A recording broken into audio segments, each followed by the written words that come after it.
শ্রেণী বিন্যাস করলে রমজান 3 ভাগে বিভক্ত। সাধারণ মানুষের রোজা, মধ্যম শ্রেণীর রোজা আর উচ্চ পর্যায়ের রোজা। সাধারণ মানুষের রোজা সুবে সাদেক থেকে সূর্যাস্ত পর্যন্ত পানাহার কামাচার থেকে বিরত থাকলে রোজা হয়। মধ্যম শ্রেণীর রোজা হচ্ছে সূর্য উদয় থেকে সূর্যাস্ত পর্যন্ত পানাহার কামাচার এবং পাপের কাজ, পাপের কল্পনা থেকে বিরত থাকা। তো পাপের কাজ এবং পাপের কল্পনা থেকে বিরত থাকা আর উন্নত না। খাইতে তো পারবেন না, পান করতে তো পারবেন নেই, কামাচারে তো যাইতে পারবেন না, পাপের কল্পনাও করতে পারবেন না। তো পাপের কল্পনা থেকে যদি মুক্ত থাকেন, আপনি মধ্যম শ্রেণীর রোজা আপনি লাভ করতে সক্ষম হলেন।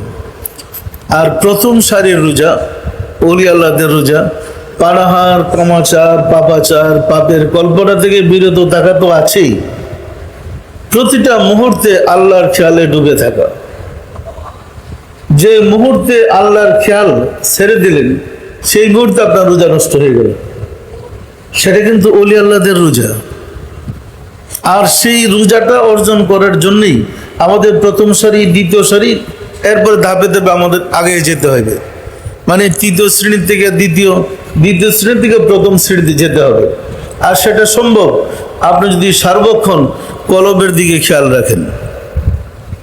আপনার কলবে যদি জিকির জারি থাকে, লতিফাতে যদি জিকির থাকে, সময় সময় মুহূর্তে মুহূর্তে আপনার খোঁজ খবর রাখেন লতিফা ঠিক আছে কিনা, তাহলে আপনি প্রথম সারির রোজাদার হয়ে গেলেন।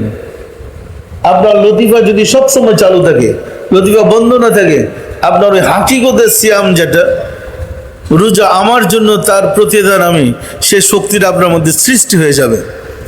বলা হচ্ছে হাদিসে কুদসি, মানে আল্লাহ নিজেই বলেন তো, রোজা আমার জন্য তার প্রতিদান আমি। প্রতিদানটা কিভাবে হবে? সে তো আপনার মধ্যে সৃষ্টি করতে হবে।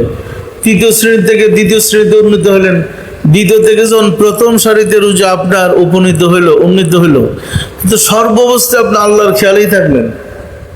সর্বাবস্থায় আল্লাহর খেয়ালে থাকলে আপনার হৃদয়টা পুরাপুরি আলোকিত হয়ে যাবে। হৃদয়টা আলোকিত হয়ে গেলে আপনার হৃদয়ে তার নূর প্রস্ফুটিত হবে। নূর প্রস্ফুটিত হলে চোখ বন্ধ করলে দেখবেন হৃদয় জোরে তিনিই বসা, যার সম্বন্ধে বলা হয়েছে কুলুবুল মুমিনিনা আরশুল্লাহ, মুমিনের দিল আল্লাহর আরশ।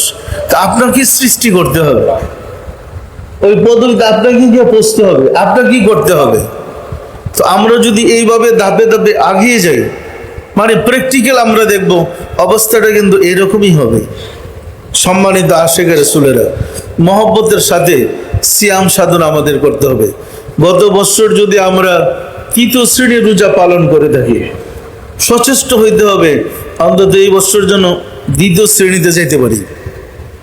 যদি গত বছর দ্বিতীয় সারির রোজা আমার হয়ে থাকে, খেয়াল করতে হবে প্রথম সারির রোজা যেন এইবার আমি পালন করতে পারি। কারণ যত দিন যাচ্ছে আমাদের হায়াতের জিন্দেগি শেষ হয়ে যাচ্ছে।